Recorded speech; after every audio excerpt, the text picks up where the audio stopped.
Bonjour à tous. Aujourd'hui c'est une journée qui pétille. Alors c'est vrai que ça fait longtemps que j'ai pas fait de vidéo. Donc c'est vrai que vous m'avez oublié déjà. Ça a été hyper chargé depuis mon retour du Brésil.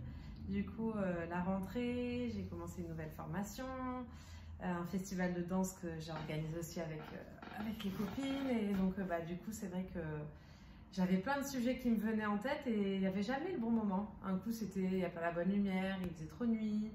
Un coup c'était là j'ai pas le temps, qu'est-ce que je vais dire. Donc voilà. Mais je me pose un petit peu parce que ça a beaucoup bougé. Et là je prends enfin le temps de vous enregistrer une petite vidéo. Et du coup aujourd'hui le pétillement qui s'est posé ces derniers temps, ça a été de savoir à quel moment on peut être nous-mêmes. C'est vrai que c'est pas évident, même avec les amis. Et ces derniers temps, j'ai eu quelques reproches de la part de certaines personnes. C'était pas méchant, mais qui m'ont dit que on pouvait pas tout me dire parce que j'étais trop sensible.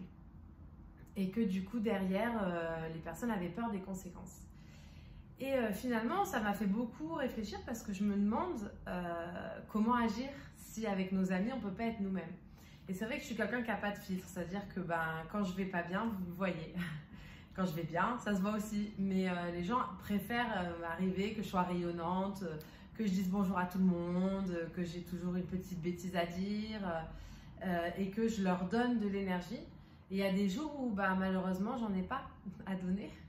Et ça se voit tout de suite et les gens l'interprètent de la manière négative en disant nous on n'a pas envie en fait de supporter plus ou moins tes fluctuations d'émotions parce que du coup forcément on fluctue comme ça et on trouve que ton hypersensibilité elle est difficile pour nous à gérer parce que quand tu vas pas bien et qu'il y a toujours un truc plus ou moins qui va pas et quand tu vas pas bien on peut pas te dire les choses comme on les ressent parce qu'on a peur de ta réaction, peur de te faire de la peine ou peur d'être triste, de te rendre triste.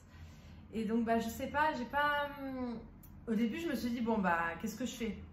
Solution numéro 1, t'arrêtes d'être toi-même quand tu es en présence de ces personnes-là et tu te mets un masque en disant, je vais pas être moi-même puisque ça les dérange en fait.